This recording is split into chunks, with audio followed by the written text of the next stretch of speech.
I informed my son that his father had died. He stated it was Megan's birthday. Can we speak tomorrow? That was the moment I knew I had lost more than simply my spouse. I had also lost a kid. He never showed up for the funeral, but 3 weeks later, he received a letter from my attorney. He opened it and froze. I did something he'll never forget, and I didn't say anything. Before we begin, please like and subscribe, and tell me and others what one life lesson everyone should learn before it is too late. Please share it in the comments below. Gerald died right there at the kitchen table in the middle of a joke about how I had purchased the incorrect sort of cream again. If I die from this powdered crap, he said, tapping his spoon on the edge of his cup, you'll finally understand true remorse. Then his hand twitched. The spoon slid. His eyes widened as if he forgot how to breathe. I dropped the butter knife I was holding and dashed towards him, yelling his name, but he was already gone. His body became limp before I could call 911. Before my knees struck the tile. Before I could inquire whether it was another of his blasted pranks. It was not. The operator's voice in my ear was calm, but my world had ripped open.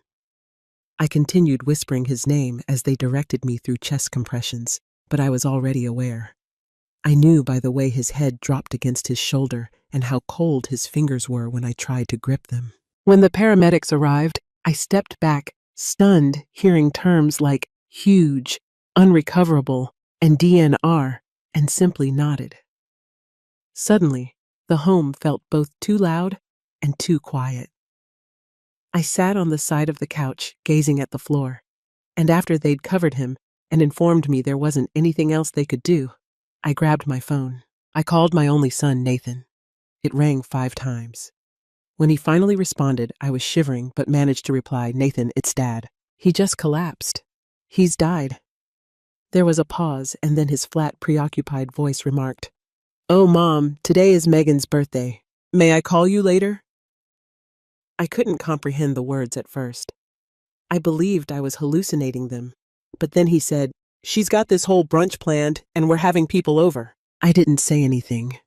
No scream, no sob, just quiet. My hand lowered the phone instinctively. I hung up on my own son before he could say anything else. That would break me even more. The environment around me began to hum like if my ears were under strain. I looked over to Gerald's chair, which he normally sat in for breakfast and late-night crossword problems, and was still slumped in. And I sat by him for what seemed like an hour, gripping his hand, as if it would bring him back. At some time, the coroner arrived. They asked if I wanted a moment. I did not. What was the point? The moment I needed had passed. I walked upstairs, shut the door, and slept on our bed without changing the linens. Gerald's phone was on his nightstand. I lifted it up, hoping for anything, and there was. A missed call log from last night at 10:42 p.m. Nathan received 1 missed call. There was no voicemail or answer. He tried. Gerald attempted to chat to him last night. Perhaps he realized something was amiss. Perhaps he sensed it. Our youngster disregarded it. I clasped the phone to my chest, feeling the weight of everything we'd accomplished. 42 years of marriage, a house full of memories, and a guy who worked every darn day to ensure his family never went hungry. And Nathan's silence spoke louder than any eulogy ever could. The day of Gerald's burial was like entering a parallel dimension where I could see everyone's lips moving, but could only hear Nathan's screaming silence.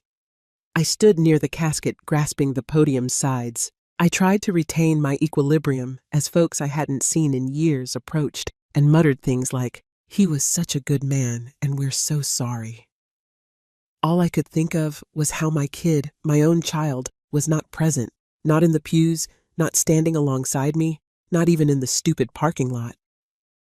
When I phoned the night before to confirm the funeral time, Megan answered and said Nathan was still thinking about it because they had already planned a weekend excursion and cancellation costs are high this close to the day. I recall gazing at the phone, blinking as she talked about Megan's birthday and how she was trying to keep things light for her own mental health.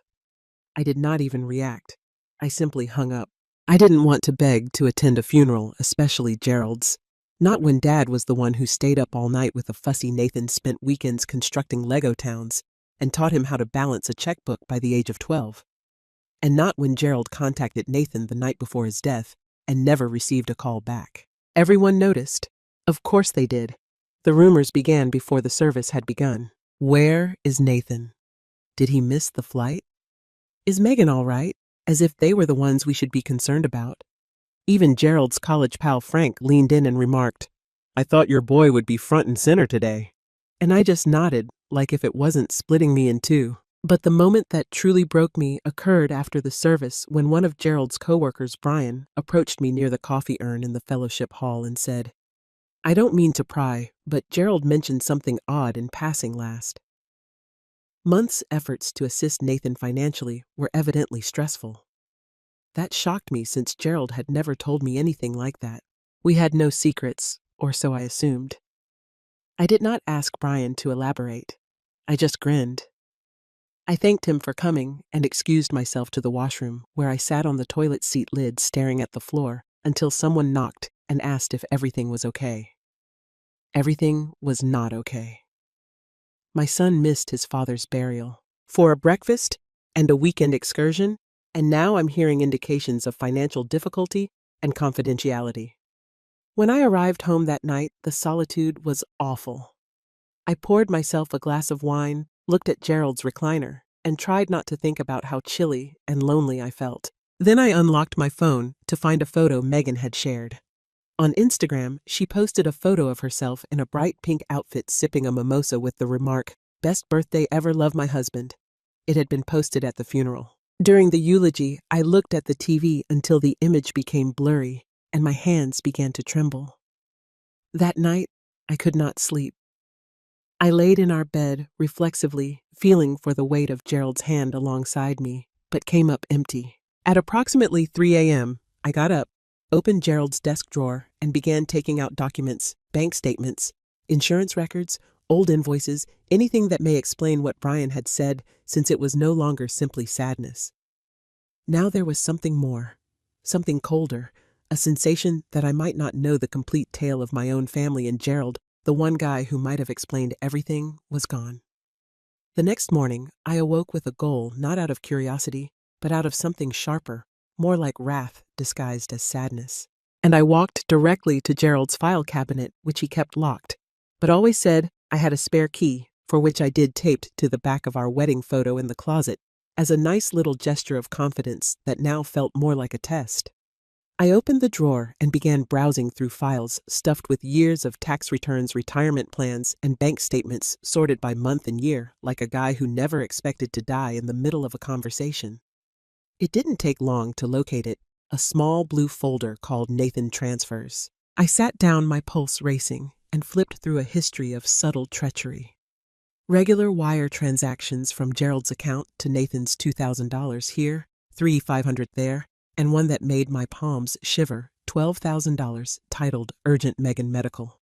I gazed at the numbers as if they could alter if I blinked hard enough. There were 15 transfers in the last 18 months.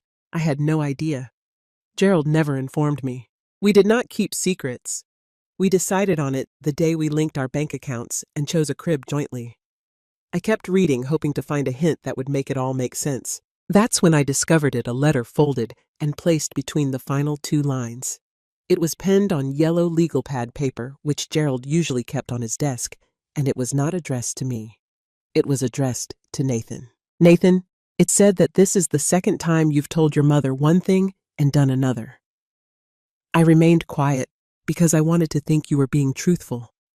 But if you lie about Megan's costs again, or if I discover you've used this money for something other than what you said, I'll have no option but to cut you off totally. I love you, but I will not allow you to take advantage of your mother's trust. It wasn't signed, but I recognized Gerald's handwriting, as I know the wrinkles on his palm. He never mailed it.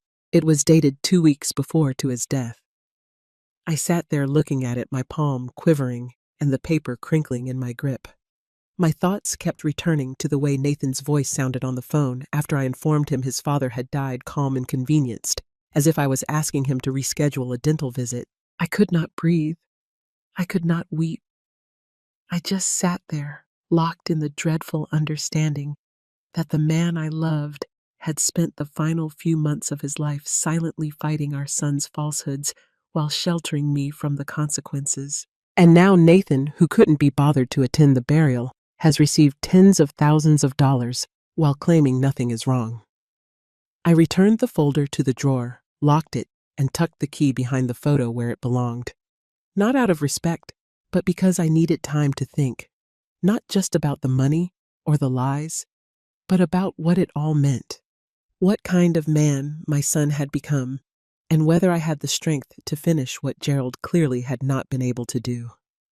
I sat down at the kitchen table, the same spot. Gerald had died 5 days before, and he glanced at the identical coffee cup he'd used still unwashed in the sink. I wasn't sure what I was going to do yet, but I knew one thing. I was finished pretending everything was good. He arrived unannounced on a Wednesday 5 days after the burial, as if this somehow made everything acceptable, as if grieving had a time limit, and his belated entrance might still count for something. But when I opened the door and saw Nathan standing there, his hands in his jacket pockets, and that empty, uncomfortable expression in his eyes, I was not relieved. I sensed calculation, as if he had come out of duty, or worse, damage control. Megan was behind him, sitting in their car, idling in the driveway, as if she was ready to drive away the moment it became awkward, which told me everything before he even spoke. "Mom," he whispered, and I moved aside, without saying anything, guiding him into the living room, where Gerald's chair remained intact, a mute reminder of all Nathan had disregarded. I offered him coffee out of habit, but he rejected, twitching on the edge of the couch, as if he was hoping for a commercial break to flee. And when he did speak, it was with strained civility. "Megan feels I should have arrived sooner, and she's probably correct." And I wanted to chuckle because, of course, she was the one who informed him. Of course, it required her permission, not love guilt or conscience, but just her stating, "Go fix it like it's a PR issue." I nodded slowly and sat across from him, my phone already recording from the pocket of my cardigan, since I didn't trust myself to recall every lie, every diversion, and I didn't trust him not to gaslight me about it later, especially after what I'd seen in Gerald's records. "Did you know that your father tried to call you the night before he died?" I questioned, studying his face for the flinch which came. A small quiver of his jaw, followed by a guarded shrug. I kept my phone on quiet. We were out to supper. Megan had prepared this surprise, and he caught himself in mid-sentence, as if he recognized how silly that sounded. And I just let the quiet last until it grew uncomfortable enough for him to fill it with more half-formed excuses. I planned to call him back, and I did, but I didn't realize it was serious. He never mentioned anything about being unwell. You didn't either. And I kept my look neutral because I didn't want him to know how much that phrase stung and how soon. He attempted to transfer the responsibility onto me, as if it was my fault he didn't show up. Gerald's death, for example, was the result of a scheduling blunder for which we were all responsible. "He was not unwell, Nathan. He suffered a heart attack at the breakfast table." 5 minutes after joking about the coffee creamer, I replied plainly, and he turned away, wiping his brow as if the topic was a burden. I felt as if my refusal to smooth things over was exacerbating the situation. Then I leaned forward and said honestly, I located the transfers, and his entire body tightened, as if I had dropped a match on gasoline. "What transfers?" He spoke too rapidly and loudly, and I didn't care to ease him into it. "The ones from Dad's account to yours, Megan's medical expenses, your trip, and the rent gap." "Don't lie to me, Nathan. Not now." And he had the guts to appear outraged. "These were loans, Mom. We were going through a difficult time, Dad offered." And that's when I handed him the folded yellow letter Gerald had written but never sent. The one in which he warned Nathan that if he lied again, the money would stop. He read it quietly, then folded it back up as if it weren't the most damning piece of proof of who he'd become, saying, "I didn't mean that." And I realized I wasn't speaking to my son anymore, the one who used to fall asleep on Gerald's chest watching Sunday football. Not the adolescent who helped construct his father's shed in the backyard, but a guy who had learned to justify his own treachery. And I experienced nothing except cold, keen clarity. This was not someone who made a mistake. This was someone who had repeatedly chosen to favor his personal comfort over our family. And now he was here because Megan had instructed him to save whatever was left. I rose up, proceeded to the door, and stated, "I'll let you know if I need anything from you." And he seemed to want to say something. But Megan honked from the driveway and he just nodded, walked out without a hug or asking how I was doing. And I watched him go into the car and Megan look at the home with that grin she probably didn't realize she was wearing when she felt she had won something. And I thought, you've got no idea what's coming. The morning following Nathan's visit, I awoke with an unnerving peace. The sort that comes not from tranquility, but from determination. I didn't even make coffee before phoning our long-standing attorney, Alan Klein, who handled Gerald's case. For decades, we received business filings and birthday cards without fail. When I informed him I needed to modify my will right away, he didn't ask any questions and just made my appointment for the next day. I gathered everything, including bank statements, Nathan's transfer folder, Gerald's unsent letter, and the audio clip of Nathan's sad half-confession from the day before. Then we added one more item, a handwritten note to our granddaughter Ava, to be opened on her 18th birthday. Because whatever else happened in this family, the little child earned it. To know the reality, not the narrative her mother would weave, or Nathan's attempt to pass off quiet as dignity. When I arrived into Alan's office, he took one look at me and remarked, "I'm guessing this is about more than estate planning." And I nodded, handed him the paperwork, and added, "Everything goes into the trust. Every account, every asset, the property, the annuity, Gerald's investments, but not for Nathan, Megan, or a penny." And he didn't flinch. He simply opened a legal pad and began writing. We designed it such that Ava would receive everything once she reached 25, with early access limited to educational and living expenditures. No expensive automobiles, no guilt-driven rewards for teenagers. And I wanted Alan to insert a provision stating that if Nathan or Megan ever sought to dispute the will, Ava would take full control immediately, and they would lose all rights, including visitation, during the trust's active years, which I knew sounded harsh. However, when a parent chooses brunch over a funeral and a spouse chooses manipulation over sorrow, you stop thinking about diplomacy and begin preserving the last piece of your husband that remains on earth. Alan went over everything twice, added a spot for the note I'd written, and sealed it in a manila envelope labeled, "For Ava," on her 18th birthday. Also supplied was a transcript of Nathan's visit, which confirmed the deceit, financial abuse, and emotional desertion. And then he looked at me and said, "Cora, this is solid. There are no loopholes or weak points, but it will hit him hard." And I answered, "That is the point, Alan. It is supposed to." The final draft was notarized and filed in about an hour. And I went out feeling not like I'd won, but like I'd recovered something, a boundary, a line in the sand Gerald couldn't quite draw. And it was not vengeance, it was reality.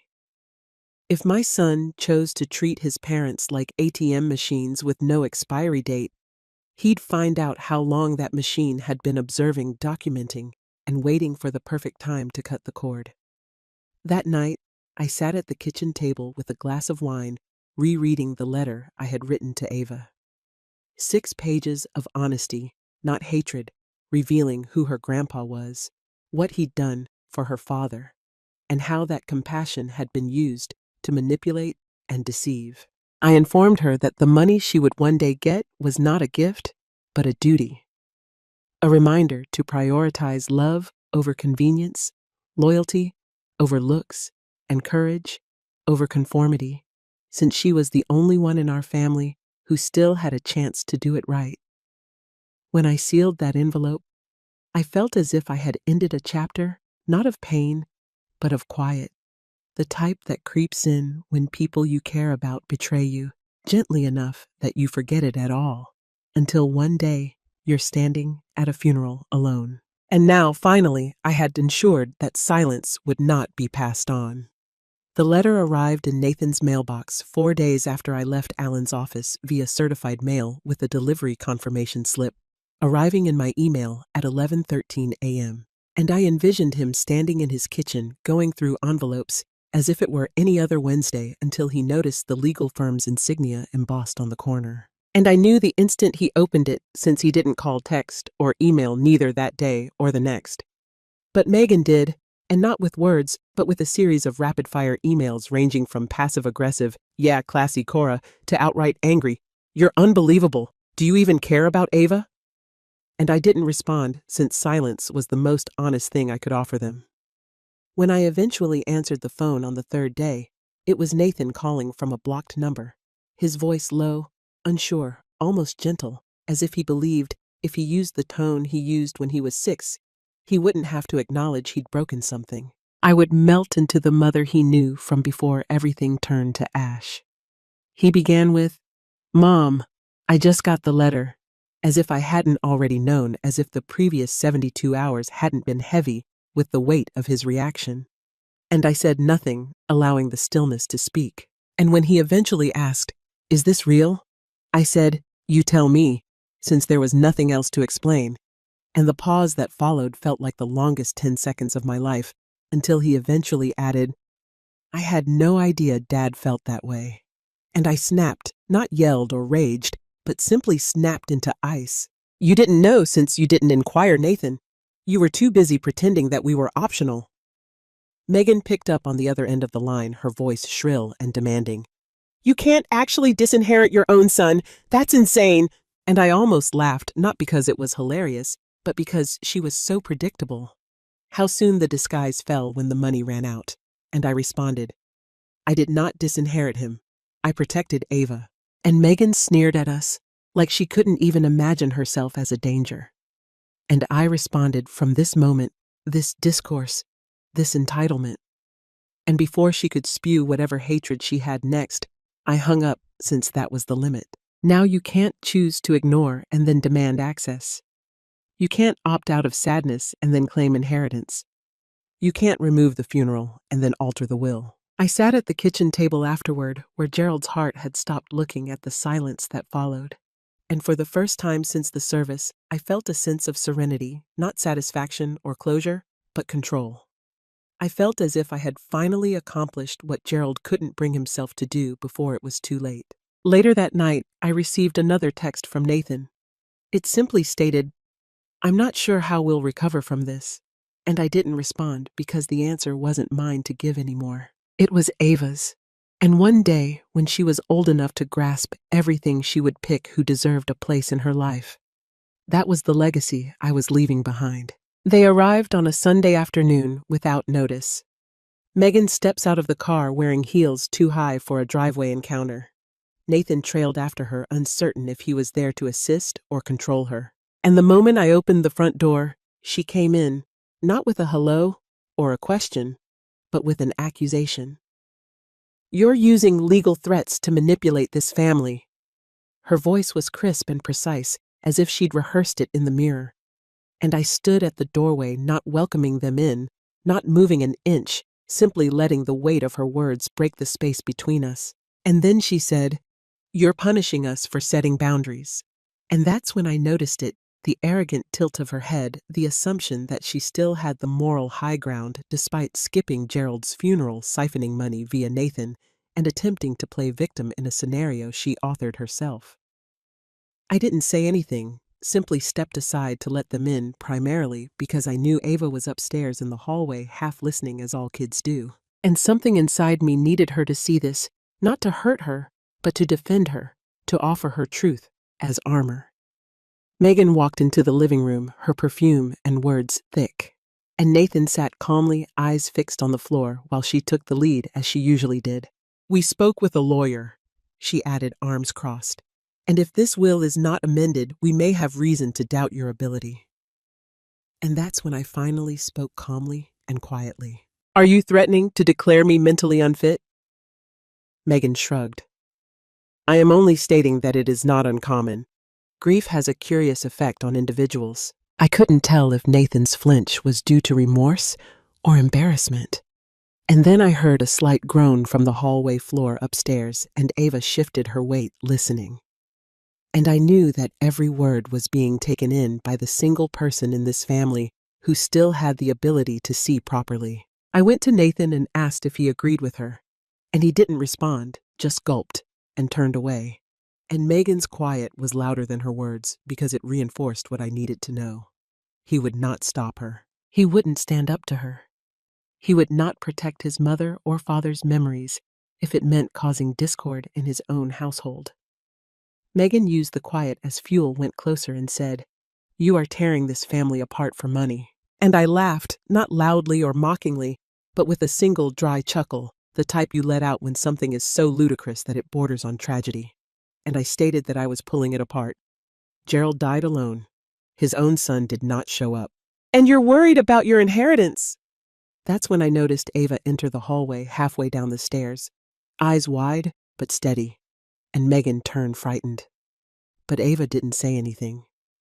She simply stared at her father, then at me, before slowly walking back upstairs. And the weight of that silent moment hovered over the room like a thundercloud about to break. Megan also saw it, her expression wavering for the first time, and she replied, "I don't understand." And I said, "She understands more than you realize." And then I opened the front door, held it wide, and said, "We're done here." Nathan stood without resistance and stepped out ahead of Megan. She paused for a second, as if she was about to add anything else. Instead, she followed with her heels clacking on the tile, and I closed the door behind them before she did. Step on the porch. It was 3 weeks after the encounter that I discovered it. A little black flash drive in an envelope snuck inside my mailbox. My name was written in Ava's precise 12-year-old calligraphy with no message or label attached. And my heart fell because I realized it wasn't anything lighthearted or innocent. This was neither a drawing nor a digital birthday card. This was serious, and it was a secret. When I put it into my laptop, I sat in quiet while files opened up before me like small windows into a world I hadn't been permitted to glimpse. Each one is named after a specific day and contains files. It made my gut twist. Phone call recordings, text message, screenshots, and even a few films taken from behind her bedroom door. Megan and Nathan's thoughts were safely nestled behind closed doors, albeit shaky, yet clear enough to hear. Conversations. Megan yelled loudly in one tape. "She uses her will to manipulate everyone. And if Ava agrees with her, I swear to God, Nathan will take her out of that school and homeschool her until she gets her mind on right." In another, Nathan's voice was calmer, but still awful. "Just let Mom play her game. We weren't banking on the money just now anyhow. And if Ava is pleasant, she may be able to aid us later." And I sat there paralyzed, listening to my own son discuss my estate, as if it were a strategy board, as if I were a dying pawn rather than his live, breathing mother. But the worst part came in a video titled Kitchen Night, in which Megan mumbled into her phone while standing by the sink. "If we press a bit harder, she will crack. We'll call her bewildered. Maybe have the lawyer interrogate her." State of mind. And suddenly, bang, the trust is flagged, and I could hear Ava's breath catch just before the video ended. And I'm not sure what shattered me more, Megan's bravado or the fact that my granddaughter had been shielding me for long. I was attempting to protect her. A text document buried at the bottom of the files was only a few lines long, but it read like a blow in the gut. "Grandma, I wasn't sure who else to inform. I hear things when they believe I'm sleeping. I know they are lying. I believe you. I'm keeping this in case you ever need assistance." I gazed at those words for as long as I'd read anything since Gerald's letter, and I realized in that moment that the legacy I believed I was leaving wasn't about money, trust clauses, or retribution, but about her. About Ava standing alone in a house where truth was viewed as poison, documenting evidence to defend the only adult in her life who hadn't let her down. I backed up the drive twice, once for Alan and once in my safe. I also prepared a fresh letter to Ava, sealed and dated to be unsealed if something happened to me before she turned 18, because I needed her to know that I believed and trusted her. And that if she ever had to testify before a judge, a school counselor, or anybody else who questioned her sanity, she'd have proof that she witnessed everything and never looked away. That night, I did not cry or anger. I just sat in Gerald's chair, clutching the small flash drive in my palm, like it was a grenade and a gift all at once. And I made a commitment to defend not only Ava's inheritance, but also her voice, because she was the first in our family to utilize it. The mediation was held in a neutral office downtown, a beige room with formal chairs and bottled water on a glass table. A facility created to make everyone feel safe as they prepare for war.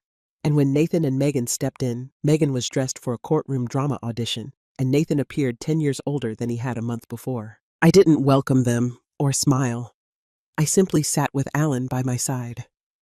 The folder holding Ava's flash drive, the bank transactions, Gerald's unsent letter, and the transcript of Nathan's recorded visit sat neatly in front of me like a silent menace wrapped in paper. The mediator introduced herself and began with a kind, neutral tone asking why we were here.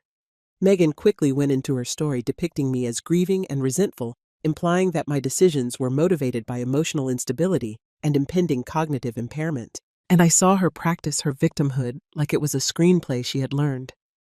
While Nathan sat beside her, motionless face drawn and eyes darting away whenever I looked at him. And when it was my turn, I did not raise my voice or shake. I just passed the folder across the table and stated, "This is why." And I watched the mediator scan through page after page of documents, dates, transactions, handwritten notes, the audio file list, and eventually Ava's flash drive, which had a plain printed label as proof.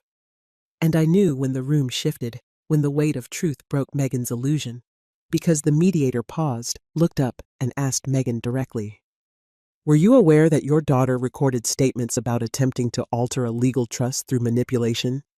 Megan's cheeks drained of color as she sputtered, "She is 12. She doesn't comprehend the context." Unfortunately, it was too late. The words were out, the tapes existed, and the facade fell quickly. The mediator went to Nathan and asked if he wanted to speak, but he didn't say anything, only rubbed his hands together as if he was attempting to remove his own shame. And I said, "She tried to warn you." And Megan erupted, not with words of defense but with hatred, slamming her fist on the table and shrieking, "All because you couldn't manage your husband's death. Now you're attempting to punish us because you are lonely." The mediator then gently invited her to walk outside for a moment to recover herself. Megan stormed out her heels, ringing along the corridor, leaving Nathan behind. For the first time since Gerald's burial, Nathan spoke directly to me, his voice quiet and exhausted. "I didn't realize it had become so awful, and I replied that you didn't want to know." And he nodded slowly, gazing at the ground. "I simply wanted tranquility." And I reminded him that peace does not come from silence. It comes from stepping up when it counts. When the mediator returned, she advised us that there was no need to question the trust because it was legally sound, ethically justifiable, and based on extensive documentation, and that Ava's claims were credible as evidence of unfair pressure in the home. Megan did not return even to hear the outcome. Nathan departed shortly after silently without a handshake or a look back. And I stood behind for a while to grab my belongings, and I felt the weirdest sensation sweep over me. Not triumph or relief, but a kind of quiet melancholy. The type that comes when you understand the struggle is finished, not because you won, but because the truth has made it impossible for anybody to continue pretending differently. Ava turned 18 on Friday, and the occasion was marked by a quiet knock on my door, just after midday, rather than balloons or cake. Her eyes were wide but steady as she went inside and gave me the unread letter I had sent to her 5 years ago. "Still sealed," I added. "I wanted to read it with you, but I didn't say anything, just nodded and watched as she gently opened the package as if it might fall apart in her hands.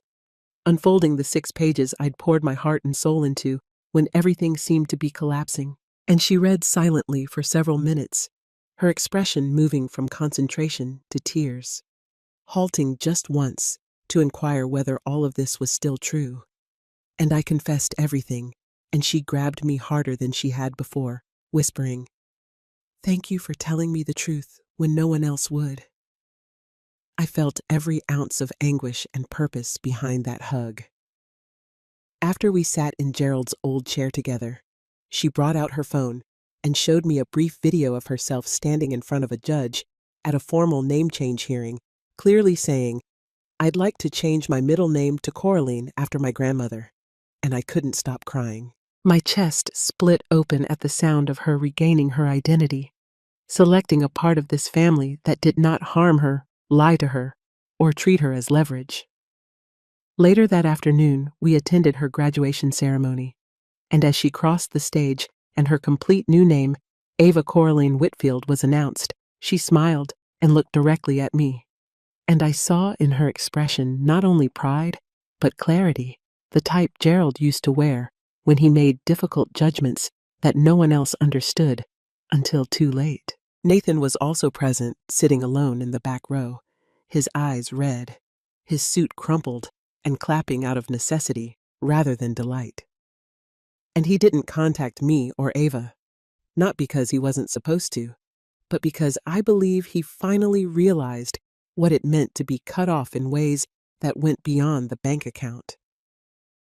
Following the ceremony, Ava went to me first, embraced me again, and whispered that she had chosen me to live with next semester. Her roommate backed out, and I chuckled through tears, knowing that I'd have another year of her stories with her music playing in the background. Her toothbrush was in my bathroom like a silent victory over all Megan attempted to script. We never discussed Megan that day because by that point, she had faded into the background like an irrelevant subplot. Her silence was more revealing than any apology she never offered. And as I tucked Ava in that night in her old childhood room, I left the door slightly open like I used did. And she added, "You gave me a life I didn't realize I needed." I kissed her forehead and murmured, "You chose it." "Sweetheart, I've just cleared the route, And as I walked down the hallway back to my room, past Gerald's portrait on the wall, I gently stroked the frame and murmured, "She's going to be fine, love. We'll be okay." And for the first time in years, I truly believed it.